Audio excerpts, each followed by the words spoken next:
Greetings, everyone.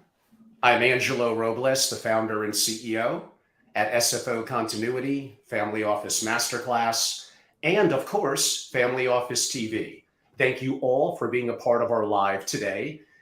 It has been really exciting to do these, and some I've done solo, some I've led interviews on. As you can see, we're joined by a special guest today, but we're going to reverse the roles a little bit, where our special guest is really going to take the lead and ask the questions. And the topic that I know many of you are interested in: think like and speak the language of the ultra wealthy. I would define ultra high net worth as $30 million and up. And to give you some context, there's about 400,000 on record, which means there's probably more around the world. And based on statistics from 2022, which was a terrible year in the market, that number actually came down. The number is expected to increase about 20% over the next 2 years. So this is a very viable market. It is large, it is growing, and it's one that many of you would like to be more familiar with. So our special, I would say guest, but she's really going to be both a guest and lead interviewer or head of the program at Family Office TV today, is a good friend, Tosh Salas, founder of Capital Alignment. Tosh, welcome. Hey, Angelo, thank you so much. I'm really excited to be here. I hope everyone gets to really enjoy this interview because I don't think they've ever had something like this. And I'm just getting everybody prepared because the questions are going to be really good. I'm an attorney, and when people ask me why did I went to law school, is just to be very argumentative and being paid for it. I was just. I'm in trouble today, everyone. I think you are, but in a good way. I just hope that we can provide as much value to our audience because, time is our most valuable resource. So I thank everyone that is here with us today. And again, I'm just really excited. I'd like to give a quick intro of how I connected with you. This was in 2020 through a podcast. I think you were extremely active at that point, during the pandemic. We were all a little bit bored. So I just had extra time in my hands. I usually don't have a lot of time for media. And I listened to a couple of your interviews with great advisors. And I was fascinated by that because in my space, which is really more the investing side, I don't hear very often people having conversations with advisors, right? And with quality advisors. So I was fascinated. So I follow your path since then, not too many years ago, but at least 3 years. And then a few months ago, I reach out to you and I say, hey, Angela, what are you up to? I love to be part of what you're doing because you're doing something very special. That's at least that's how I feel. You're doing something very special. When I first started in the ultra high net worth family office space, I wasn't impressed. And I say this humbly, I just wasn't impressed with the quality of the events, the quality of people, and the level of competence, to be quite frank.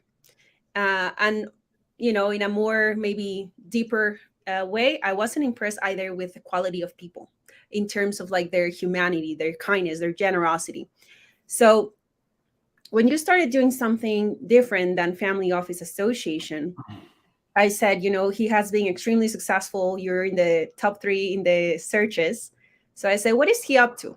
And, now you're building something remarkable, much more valuable, in my opinion, than just an association, because you're building a way to connect very competent people with those that need it the most. And trust me, that's scarce. Those that don't understand that, they haven't been in many events yet. So thank you so much for having me here, for sharing these last few years with your audience more active. I think we all really appreciate it. And, I'll just introduce myself very quickly. I work as a director of business development and partnerships for the investment arm of a single family office based in New York. And I also collaborate in private affairs for ultra high net worth individuals. As you said, ultra high net worth is anyone who has a net worth or investable assets of 30 million to around, in my opinion, $250,000, $250 million. That's the range that I usually focus on. So, with no more to say about myself, you ready? Wow, I am ready. That is a great background. And to give a little context, both me and Tosh are very experienced internationally with travel, with really understanding the nuances and the differences of the ultra high net worth in different regions around the world. You stole one of my key words that my audience has been hearing me use a lot lately, and that's the word competency. And the difference between being an excellent advisor servicing the community and someone who may be struggling a little bit or still looking for more clientele. It's actually very, very little. Do you really think the competency difference is that stark? It's not. But let's not give away a little bit of all the secrets, because even I don't exactly know what you're going to be asking. So again, I'm going to turn over the floor to you to lead the dialogue, and let's get going. Let's get going. Well, I'm going to start with soft questions. Which means they're the hardest ones. Okay, go for it. The good stuff for the end. But, with your extensive experience, Angelo, in the family office space with working with ultra high net worth individuals, can you provide some insight into the current macro and micro challenges facing ultra high net worth individuals and families?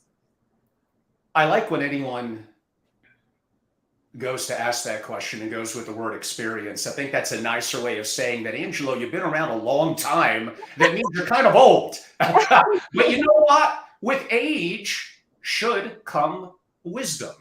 Yes. What we sometimes lack as we age is not identifying our blind spots and letting our past successes, our ego, get in the way. So we may get to some of that because that does apply to the advisory community a little bit later. But directly diving into your question, ooh, I love macro. So you gave me macro and micro. Where could I start? We're in a world of grave challenges. We have a velocity of destruction, in my opinion, going on that is bordering on being unprecedented. We have issues geopolitically around the world. We have economics. So understanding geopolitics and economics, you're going to understand more about ultra high net worth, how they think, and what should be a concern and a vulnerability of them. In the US, although it still is, 13 or so months away, but it's already heating up, we have elections coming up and we have tremendous bifurcation, I guess you could say, on both sides. It's believed that inflation is getting more under control. I don't necessarily believe it. I look also in North America at Canada, and I hear people just like literally showing, this is what $100 in groceries are getting me, and I got like 50% more last year. So there's lots of problems with the economy, with our deficit, with the inflation, and with interest rates, which here in the US with our Fed is like a yo-yo.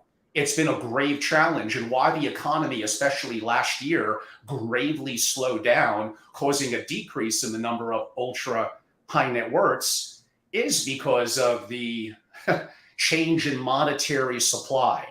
So again, I know we don't want to make this a deep macroeconomic discussion. Many of you have heard my multi-hour discussions on Family Office TV and other platforms with Mark Faber, Adam Robinson, Jared Dillian, and so many others. So as you can tell, I get a little passionate about the subject.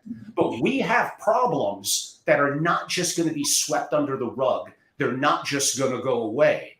And if you want to be of service, and if you want to be unique in terms of servicing the ultra high net worth, you better believe they are interested in these subjects. And I guess you could argue, the world is changing. The US since Bretton Woods, the dollar has been dominant. The US has been a dominant country, and the world is changing. We have new entrants that are obviously China, which has evolved over really the last 40 or 50 years, but especially the last 10 or 15. What I'm saying, and I'm not saying anything new, we're changing from a unipolar world to not even to or by, but to multi. We have the rise of many of the BRICS and other countries where the world is changing. So there is a threat to dollar hegemony, if I'm pronouncing that correctly. And how many of your families that you represent, even those that are global, where probably 90% plus in the US, probably 99% plus of their assets and resources are tied in to the US dollar. And look at the challenges that we're seeing that are happening right before our very eyes as the world is changing. So, what families are going to be concerned about is continuity in the family. And that is going to be gravely threatened financially, politically, by the issues we're seeing from a geopolitical and economic level to many other issues that we'll get into. And actually, a little bit of a comical note, although not really, everything that I just described is not the threat to families that is really inside the family. The greatest threat to family continuity is family, but we're going to get a little bit to that.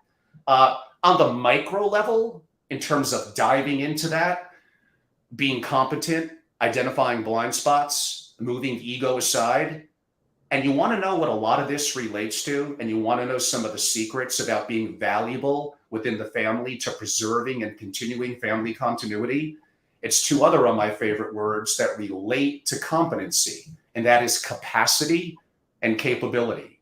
Capacity revolves around the underlying ability of the family to adapt to changing and challenging circumstances, whereas I would place capability as the internal knowledge, the warehouse of understanding finances, trust, banking, and a lot of the issues going on. So both from the family side, the rising generation specifically, and the advisory community, they would all benefit from enhanced education, leading to competency, leading to enhancements in capability and capacity, as I mentioned. Yeah. Well, Angela, I want to, just kind of go back a little bit to the macro picture that you gave us. Thank you for that. We're so sunshine, I know. Yes, definitely. No, this is great. So, you asked me about like the families that I work with and the challenges that they have. I guess this is like a generational thing, and I am not calling you old, okay? But this is a reality that maybe older people than you didn't really expect.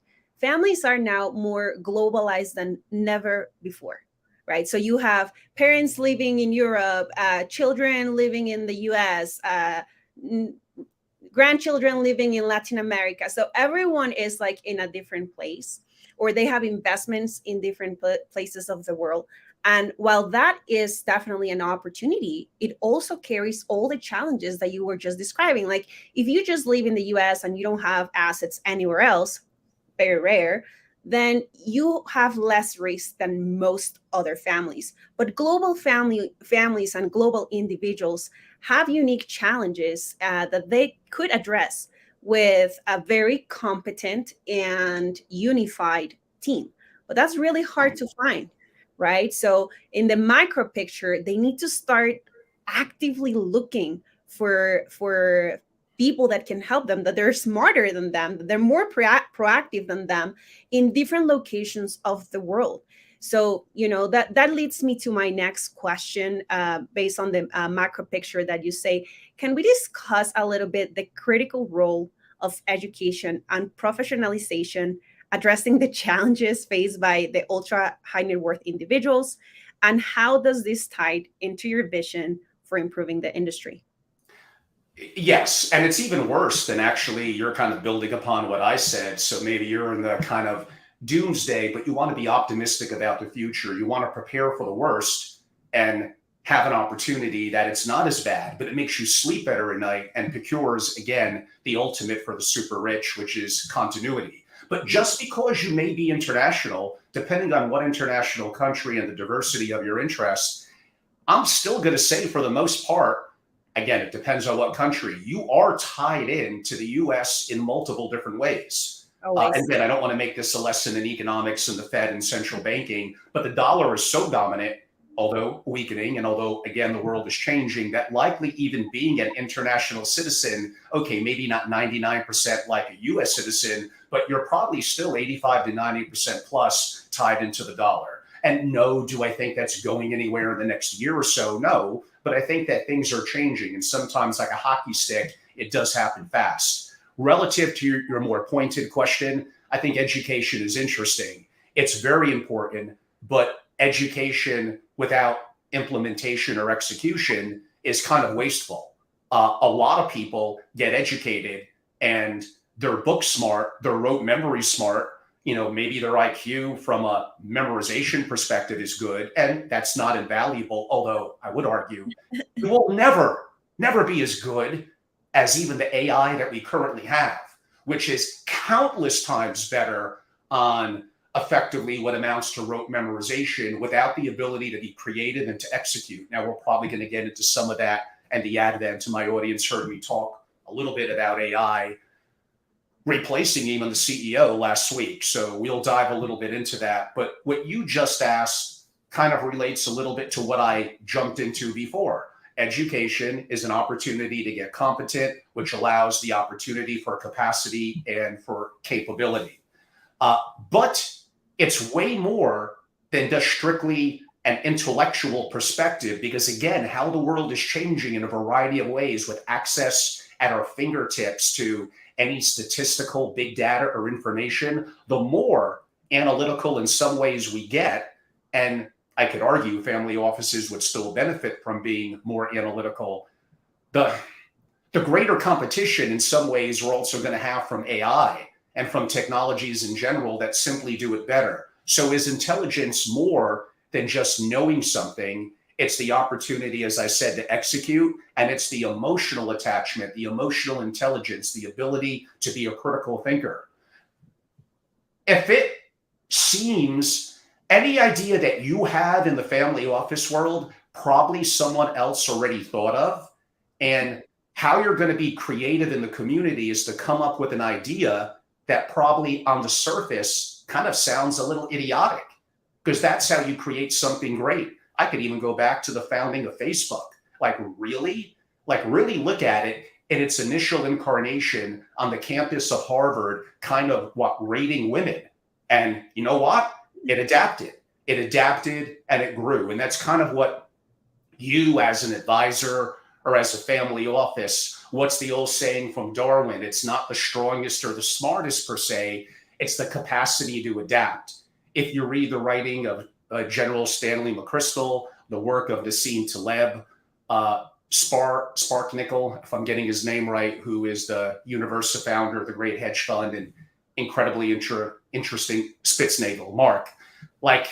It's the hedging your risk and understanding the opportunities for adaptation are really, really going to be critical and going to be important to any sort of success in the areas that we're talking about. Now, this goes back to what you were hinting at in terms of you don't have to have all the answers, but you have to have a connectivity, a connection to that. So one of the things after 20 years or so in this community and traveling the world and being out there in the family office world, I'd like to hope I built up, if nothing else, hopefully better than a good suit and tie, I built up a great Rolodex. So having an opportunity for me to create what I call a dream team and having access to, in specific scenarios, who are the best in legal, accounting, and finance, and banking, and investment banking, and cyber, etc., and constantly updating that, constantly.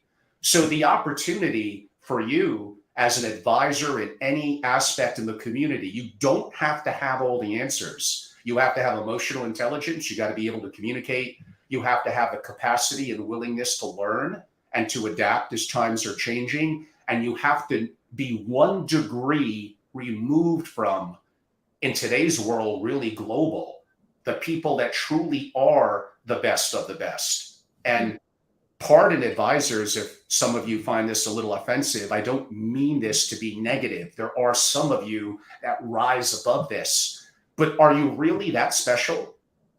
Are you irreplaceable? Or in some aspects, is it kind of a commodity? Are you asking me, Angela? Because I know the answer for myself. I want to hear your answer. Please share. I am definitely irreplaceable. No, I think this is No, this you're is not. I'm kidding. I'm kidding. No, but like I thought you were leading to compliment me. Like you don't have to be the smartest. You just need to have some emotional intelligence. I've always told that to people. I think I was a mistake in the system because I went like to the Mexican Harvard, graduated from law school, and I never really thought I was the smartest person in the room. Actually, I knew I wasn't, and that was exciting for me. Because I knew that I could bring value in different ways, in ways that education is not just enough. And I want to talk a little bit about education because I think it's just a little bit different than it was maybe 15 years ago, maybe less. But education these days is not going to school and learning stuff. It's educating yourself consistently in what's going on in every industry. How can you implement different things happening out there to your success and to your client's success? Then also, professionalization is not a vertical situation, in my opinion. It's more horizontal. Like you need to be professional. Yes, you can be the best, the most intelligent accountant or attorney. But if you're not professional, if you don't actually know how to answer an email on time, if you don't know how to have a conversation, if you don't have critical thinking, you are very easily replaceable. Right. So I always talk to people, I talk to attorneys all the time, accountants all the time. And I'm not really trying to get to know what clients do they have because they can say whatever. I'm trying to see if they're professional, if they can respond an email, if they can follow up, if they can be proactive. And that is really what families are doing. So I work with these families, I help them find some of their advisors. And I, out of 20, maybe I'll get to have a second conversation with one. So that's what I really mean by professionalization, not just education. Like emotional intelligence, that is critical, right? Critical because in this space, there's so many personalities, right? So you also need to understand how to leave that behind, and then move forward with, the situation, not get caught up in personality. So all of that really plays. And I think with your dream team project concept, you're going to be putting a lot of value out there because you're going to be vetting a lot of these people, which again, I just said, it's tremendously time consuming, and you have to know what it's right for the client. And then you're also going to be like adjusting the expectations and personalities of the ultra high net worth individuals. So I love what your vision is for improving the industry with Dream Team. Now, with your interactions with over 40 billionaires, I mean, that's insane, and numerous centimillionaires, what is the recurring challenges that you observe in efforts to secure top-notch talent and advisory services? And how do these challenges impact their continuity? Wow, where do I even start? So I've used these analogies before. You ask someone who's successful, I need a dentist. What dentist should I go to? And they'll gladly mention their dentist. Was your dentist good? Well, what do you expect them to say? Partially their ego is involved. So of course they're going to say their dentist is good, but what's their qualifications for making that analysis? Is it because they went to dental school as well? It's because they've seen every dentist in town or are comparing them. It simply means, is my dentist, without me knowing too much, solving a problem, hopefully without too much pain, and it's like it's happening in the background and I'm not thinking too much about it. But that relates a little bit to confidence versus competency. There kind of is really no such thing as confidence per se, partially due to it can't be measured. Competency is hard enough to measure, but in theory it could be. So you have my audience has heard me say before, are you more using the NBA example, great, you're in the NBA, but are you more the 12th man, the last person on the bench, or are you at least in the 8-man rotation? Better yet, are you in the starting 5? Better yet, are you an all-star? So to be a LeBron James, you have to have such inherent talent that you could be the 12th man.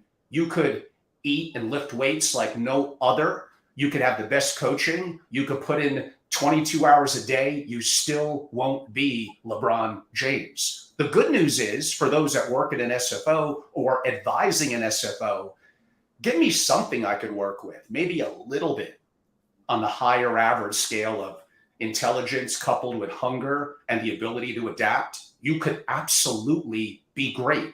So another, I don't know if it's an analogy, but whatever family offices, families of wealth, and the advisory community is doing at the moment, we do know it's kind of not working. Well, what do I mean by that? Research shows that descendants halve their inherited wealth relative to growth of per capita GDP every 20 years or less. Today, the massive fortunes of the 19th century, for the most part, 99.9%, are overwhelmingly depleted. And the fortunes generated just half a century ago, a couple of generations, are effectively gone. So here's something that maybe for the audience to listen up a little bit to. Emphasize the value of preparing the family more than protecting.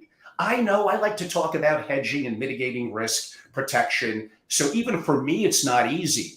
But the way that you do that is you prepare the family. And again, I go back to education, leading to competency, leading to the opportunity for capacity and capability. The greatest threat to the family is the family, period. It is not getting 2% less on their investments. It is not this or that. All those could contribute over time. I get it. I'm an investment person at heart.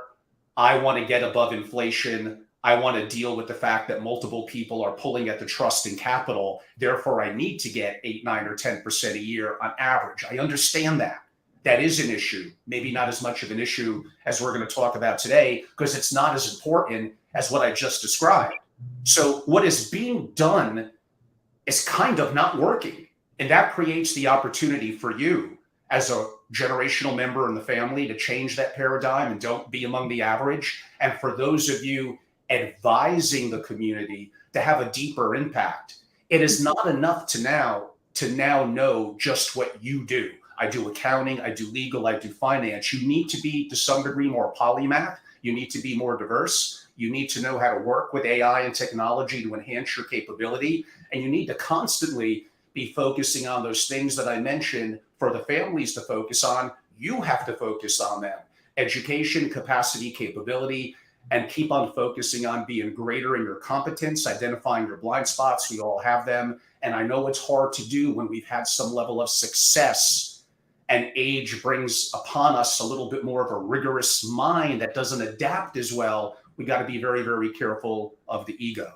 I mean, there's just so many different questions. Just looking inside a family of wealth or their family office, like, one, should they even have the family office? Could they do it excellently? Should they, and can they do it internally, or should they do it external? So in case you're wondering, multi-billion-dollar families on average, utilize 27 different outside advisors. So don't think just because it's a multi-billion-dollar family with a 21-person quote unquote family office staff that they don't need you. They do. It's an opportunity for you to be part of the dream team. But going back to how I started to answer your question, how do they identify your capability and capacity, your competency, if, again, they randomly think anything they touch, like their dentist, is going to be great? Oh, yeah, my person is the LeBron James at what they do. How do I quantify that? So how do you step into that arena? How do you get their attention? Well, again, Tosh, we probably don't want to give all secrets away, but I'll give one little hint. Some of you saw the quote that I had with Russell and Prince in Private Wealth this week. I think it was on Monday.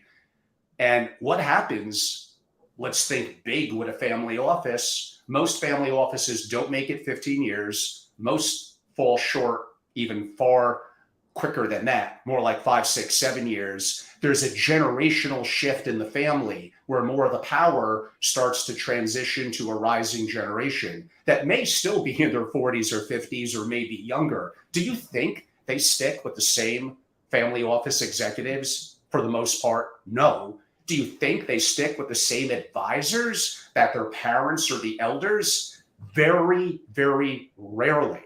So look for the opportunity of change within a family of wealth in your community, in your region, and look for that opportunity for what in that you might have to them. But again, I don't know if we want to give all our secrets away, but always happy to share with a lovely audience. It's funny that you say secrets. I'm a big believer that there are no secrets. It's just information that people are not comfortable accepting, because then they would have to actually do something. So they refuse to understand that the information is out there. And just getting back to a little bit of what you're being saying, right? Like, I think part of securing top notch talent is we're going to start with education, right? If you don't know how to select your team, what our company does, and I'm not saying they have to operate like this, but they should, is to hire a specialist in hiring people, right? They have a chief of staff, a human resources person. So this is also how things are changing, evolving for some advisors. So I see a lot of CEOs of family offices that, yes, they know the patriarch's gonna die, so they transition to another family. But also, before they transition, they should actually make an effort to integrate the younger generation to create a smooth transition. That is something that we talk about, but we don't even have a process to do that. I mean, it's as simple as, like, in my family, right? Like, we're by any means like an ultra high net worth family. Actually, I come from very, very humble family. But just now that we have some money, dealing with the attorney, the accountant, my dad is just like, no, no, you don't need to talk to them. I'm like, yeah, yeah, I do. Like, you're gonna die. You're gonna die, and I need to understand what's going on, and I also need to understand what type of structures do we have, and if we need somebody else, and I want to choose the people that it's coming after you're gone.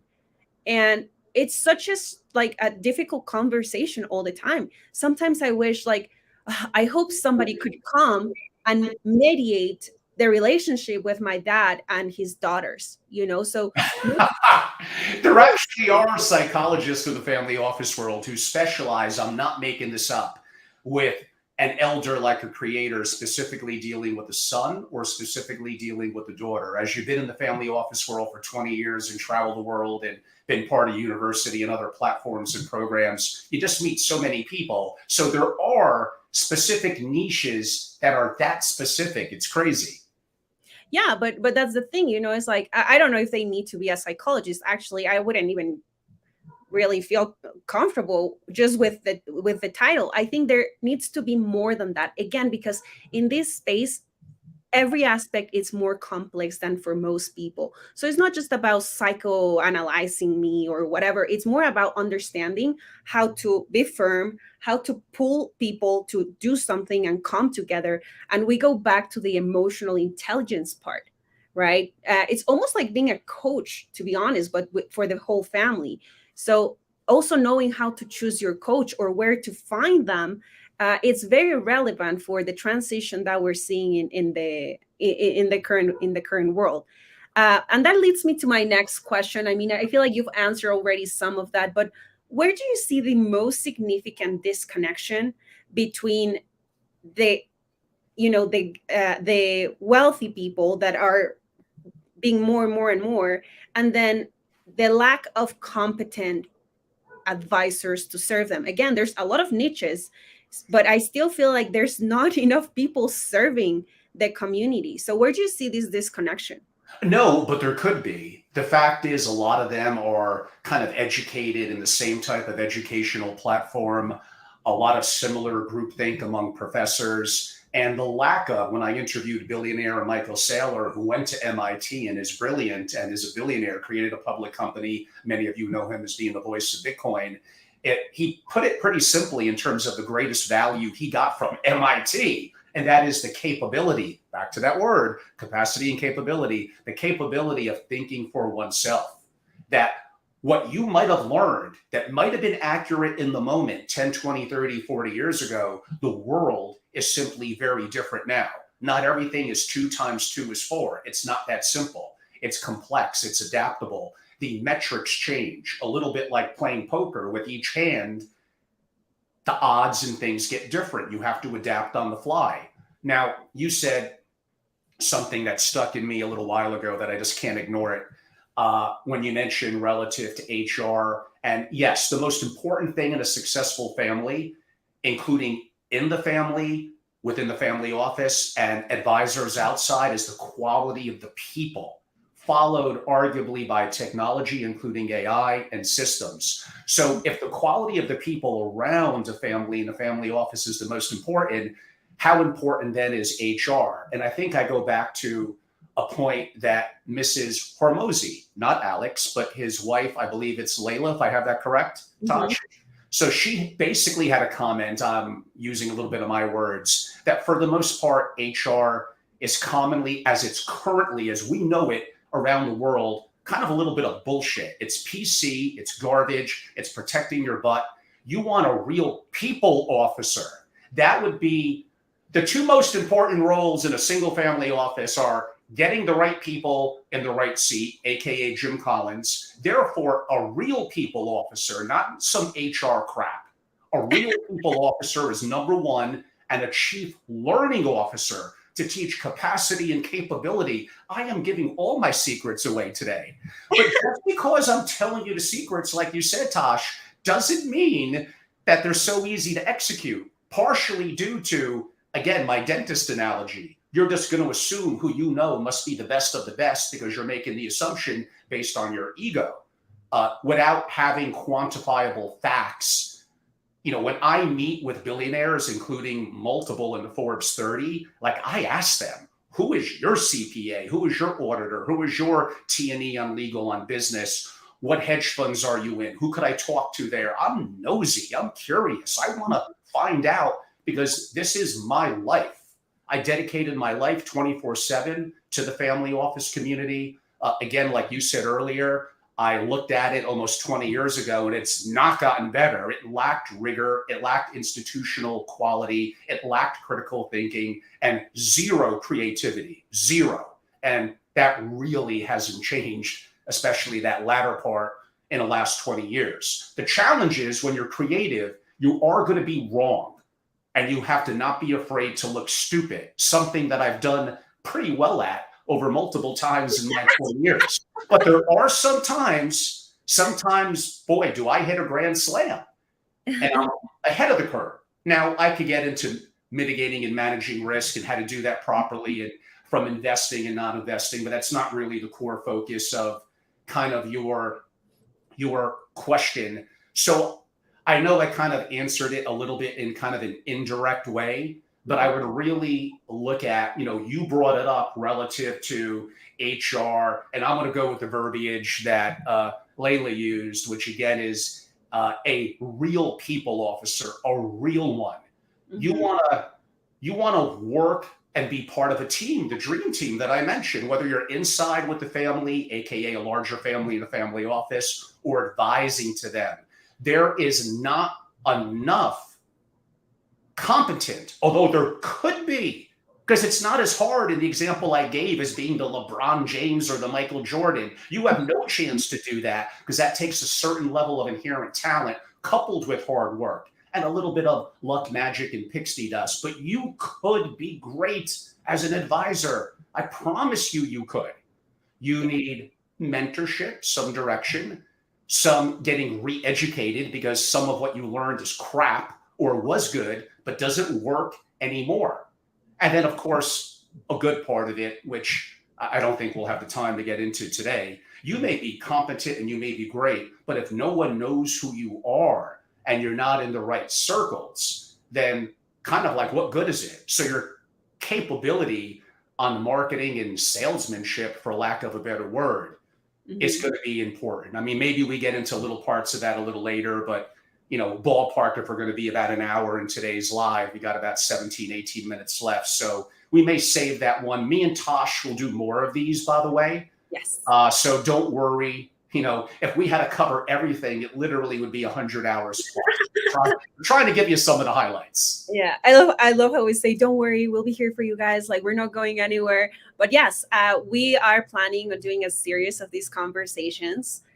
We hope to see a lot of people engaging because we want to answer questions, right? That's the whole point of being here. I mean, Angela and I have conversations all the time outside of the screen, so we're doing this for the people out there that could very well serve that market that we're addressing, and also for the ultra high net worth individuals looking to tap into that talent. So subscribe to all the social media platforms where you can find us, whichever one is your favorite will be there.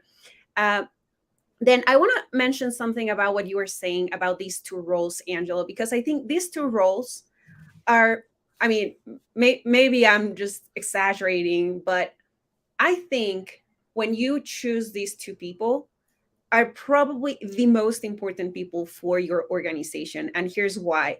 Well, first, the real people officer, which I really like that. Uh, it's absolutely a trustworthy person because they're going to be the gatekeepers of your organization, of your family, of your um, structure, right? So they have to be really trustworthy. They have to be extremely competent in a very good way. They have to be somehow a generalist, and especially they have to understand what your needs are. This is a lot to process for most people. So this is a very, very important role. And then the chief learning officer that you mentioned, I mean, God, this person's gonna be also the gatekeeper of for what comes in and for what comes out from the family office. So I see a lot of like stagnant families, and you say something it's like, when you're creative, you're gonna be wrong. Well, my dear, when you're not creative, you're also gonna be wrong. So it doesn't really matter. Might as well Just, try something just different. so one knows about it. You don't have the spotlight on you. It's just like creativity is one of the most wonderful things that can happen to any organization, because it allows you to learn, it allows you to play, it allows you to uh, stay ahead of people. I really like chess, the board game, because I learned with that game to be 8 steps ahead, and that's creativity. It's not drawing, or it's that is creativity, right? So what we do here in these spaces is be very creative because we want to foresee the future, because we want to win, right? So I think creativity is one of the most important things that the people that you work with must have. And that leads me probably to my last, or maybe yeah, probably my last question before we That's have so to. sad, Tosh. The last one. I mean, come on. I've done 3-hour marathons gee, I'm trying to think. I mean, maybe it was Michael Saylor, but definitely Adam Robinson, Ian Burlingame, and others. I want to be like a Twitch streamer and go 24/7. That's going to be my goal. Sometime next year, I'm going to do a 24/7 stream dedicated like solely to family offices. How about that? I'll have probably one viewer, but I will try everything I could to keep you entertained and engaged. You'll come out of that like this either crazy or so full of knowledge. So we'll see. That one person's going to find out next year. Hold me Crazy, to that, crazy, everyone. I got to do a 24/7 stream. just to register for that, you're already crazy. Anything after that, I don't know, but no, hopefully we can actually have a whole weekend together in an event or something, bringing people on board so they can also learn. Again, this is not about you or me, this is about the rest of the people, our audience. And yeah, a whole weekend would be great, but it would be great if we can share that with people. So yes, I'm gonna get to my final question because it's Tuesday and I need to go have something to eat. uh, Intermittent fasting, Tosh. Come on, we all eat too much anyway. Just once a day, and you're good. You get more time to get things done. You're more mentally alert. But I think my audience knows I'm kind of into health and wellness. So I actually do legitimately want to do more kind of health and wellness and how it ties into being more focused and more capable as an advisor, as a family office. So stay tuned. I did back in my family office association days about 4 years ago. I did a program on longevity in New York, and I shared my personal journey and story, brought in some amazing doctors and deep thinkers. I've actually interviewed David Sinclair, the iconic Harvard professor on issues of longevity. That probably was also 3 to 4 years ago. It's in my Family Office YouTube platform. So again, of course, I never get distracted, but go and look it up. I do like I never get this. Yeah, we have to bring this guy. I don't remember his name. I'm terrible with names, but he's like spending millions of dollars in pills, and he plans to never die. So yeah, let's Oh, do. that guy on Instagram. Yeah, he's interesting. I mean, I've had Peter Thiel speak before too, but he didn't talk about those issues, although I know he's interested in them and others. So it is something, being serious, that I actually do enjoy. Of course, we want to live longer, healthier. So if we're mentally and physically in the best shape possible, of course, that's a great thing. Now, might that throw a monkey wrench in the whole issue of wealth transition, of what's enough capital, of longevity, on turning over the reins? I mean, that's actually a serious discussion for another time. Yes, we'll have plenty of time in other conversations. But so let me get to maybe the last question. I don't know, maybe. Um, so could you just give us like a glimpse into the solutions you propose to address the challenges facing family offices and high net worth individuals? And why do you believe these solutions are the best and possibly the only way to move forward the industry? Oh, that's a tough one. I'm going to answer it as I probably answer most questions, both directly but somewhat indirectly. So many of you noted during my transition from selling Family Office Association many, many months ago, but really forever, I've been working on deep education. So for me, what I consider a master class, and these are like light, whatever, 45 minutes, an hour, even 2 hours. To me, a real master class is an immersive experience, either in person or digitally spread out, really over multiple days. I could argue digitally once a week, probably over a full quarter. And many of you know I'm working on a series that I deem, from my experiences working with the super rich, billionaires, etc., things like creating and reimagining into a top 1% family office, sovereign risk and disaster prep for billionaires or those that want to be, and family offices and AI, that, oh, well, it's that. Like, I'm deciding what it is and they're coming into that. I mean, that's okay. There's nothing wrong with that. That's valuable. But when I did my beta testing of my master classes with intimate audiences this summer, what I found the most valuable was doing the framework that I described in the first morning, but then reading the room, and over lunch, like, let me get up to the whiteboard, forget lunch. I just want to eat once a day anyway. And what's your biggest problem? What's your biggest problem? And then see if there's some connectivity points among the attendees, whether digitally or in person, and having, here I go again, the capacity and the capability to be fluid on anything and everything family offices, coupled with adaptability. So I had a script. I had even guest lecturers and videos, and part of that still stuck, but part of that I felt the audience wanted really something a little more customized for them. And part of it was them discussing it, asking them the right questions, and the participants digitally or in the room are every bit the educators that I am. Many of them were much wealthier, so in some ways they're more successful. So the opportunity of, again, capacity, capability, adaptation, changing on the fly, don't being so rigid, like all of those things are very, very important. And then that led me down to creating formally, literally as an LLC, what I created as SFO or Family Office Dream Team, which is the capability of a diverse group of people solving specific challenges or problems, not me forcing the topic on them, but them telling me what it is, and then looking for critical thinking and creative solutions kind of like around that.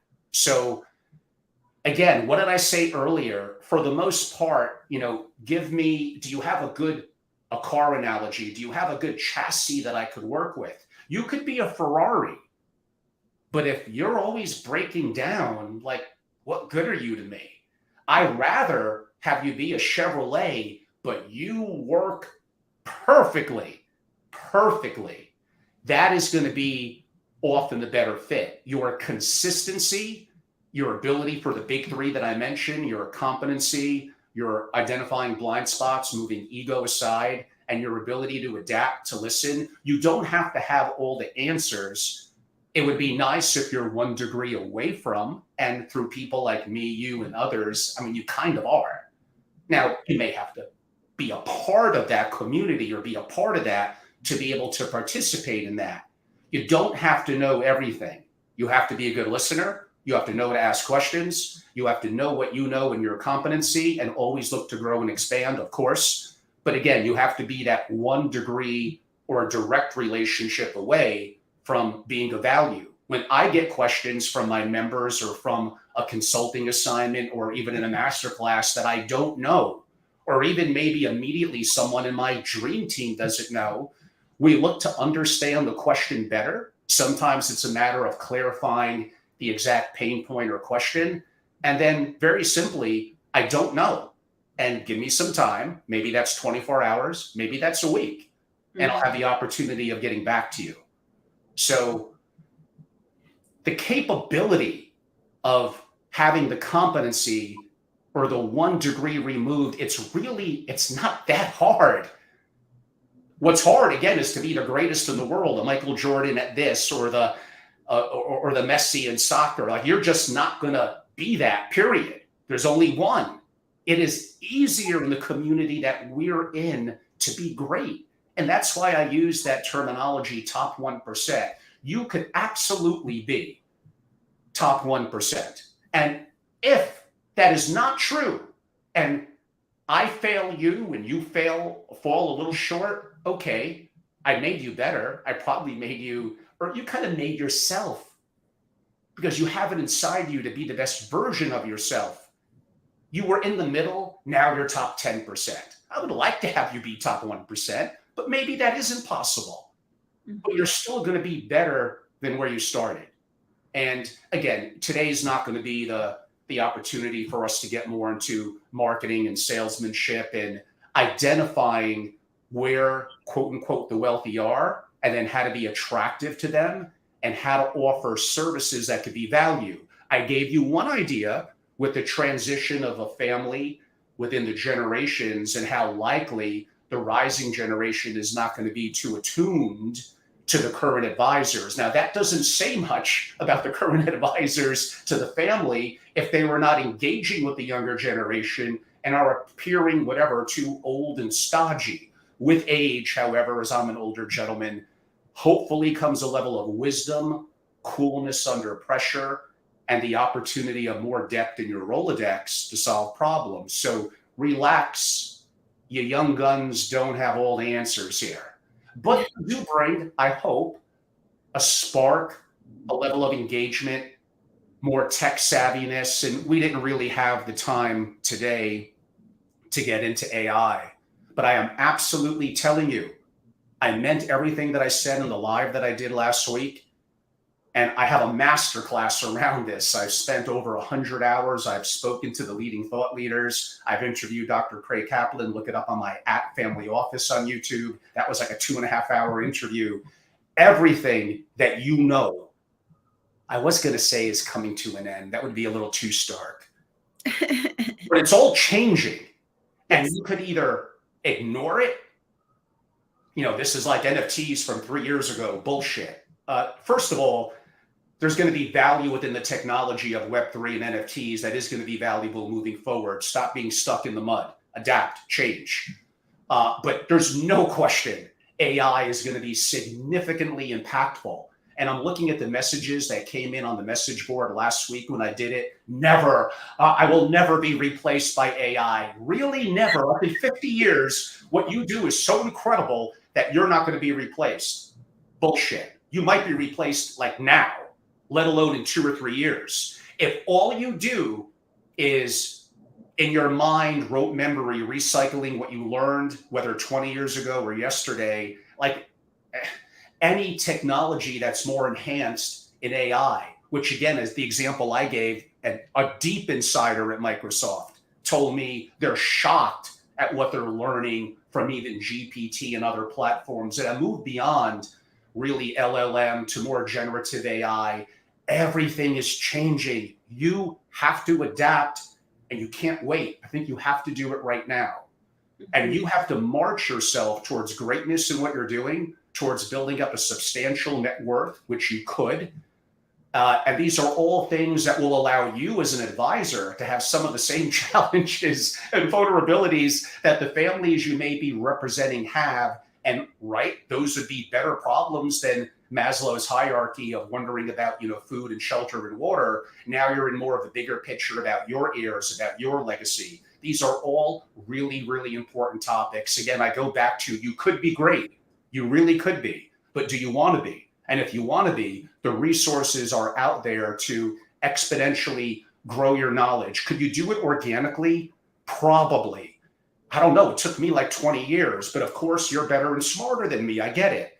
But if you could accelerate that into a month, even into a year, like how valuable is that to you? And, Tosh, I can't answer that. I could answer it for me. You could answer it for you. But these are all things that I look forward to engaging more, not just with billionaires and entrepreneurs doing well and family office executives, but I love them too. But I want to be of value to all of you. And these are all things that taking from my experiences and my way of thinking, where I know you could be great. You have it in you, and me and others would like to help you get there. Thank you, Angelo. I just want to have my last remarks in what you just said. I don't remember who this quote is from, because again, I'm terrible with names, but if you can write the solution down, you already have half of this. If you can write the problem down, you already have half of the solution, right? So understanding the problems is crucial. So I think there's 3 elements to that. One, you talk extensively about it, which is the mindset. You need to want to be that 1%. You want to be coachable. You want to learn. You want to consistently improve. So that is the first element, the mindset. The second element is the environment. Do you have an environment where you can learn these things? And, I'm probably not the favorite people of the crowd, because I spent hundreds of thousands of dollars to learn these things. And people would ask me, like, why don't you just buy a house? I was like, because it's going to take me 20 years to learn this if I don't pay for access to this information. So people have to just be rich thinkers, not poor dad, rich dad, like rich thinkers. I remember when I was in school, I've always been very privileged. So I had the opportunity to go to school and realize that I was really bad at math. If I hadn't go to school, makes 2 of us. I wouldn't know, right? I wouldn't know that I was terrible at math. And then I had private classes, and, my family, again, we were not rich by any means, but we always prioritized that. And I asked my dad, why are you paying for a private tutor? And he said, because it's going to shorten your learning time. And you only have this many years. So I learned that from my poor dad, who actually thinks very richly. He said, time is your most valuable asset. So you want to pay somebody else. And Cody Sanchez talks about this all the time. Yeah, she's great. You want to pay someone to get their 10,000 hours of expertise, right? So environment is the second component. You need to go to an environment where you learn what you don't know, to understand what the problem could look like. Either you are an ultra high net worth individual or an advisor, okay? You're both on the same boat. You don't know what you don't know. So go and go to these environments where you can learn. And then with your expertise, there's the third element, which is now you can actually start looking for someone that can solve that problem for you, or as an advisor, that you can solve that problem for someone because you know what it entails.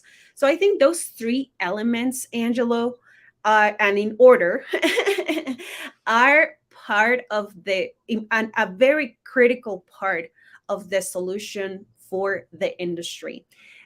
We reached the top of the hour. I want to thank everyone who was here. I know these are very tough conversations and they absorb a lot of energy. So thank you again for being with us, Angelo. I look forward to doing many more of these series with you. Everybody, have a great rest of your day. This will be a lot of fun. I will give a 1 minute wrap up. If you have to run, Tosh, no worries. But one, this was great. I'd like to thank, first of all, Tosh Salas. Make sure, please, you go and follow her on LinkedIn, on other platforms, and Twitter. Reach out to her. She's a global wealth of knowledge, much deeper than just investing or her legal background. I think the opportunity for you to learn and to benefit, and hopefully me bringing you amazing people like this. And I got so fortunate that Tosh had a chance to kind of interview me, and her questions, especially that last one, was kind of a tough one. So hopefully I'll be even better the next time around. And many of you know, again, how to reach me. I'm active on all social media platforms. You can mainly just want to keep it really simple, angelorobles.com. Then you'll find my email. It's angelo@angelorobles.com. I think most, but not all, of my social media links are on there.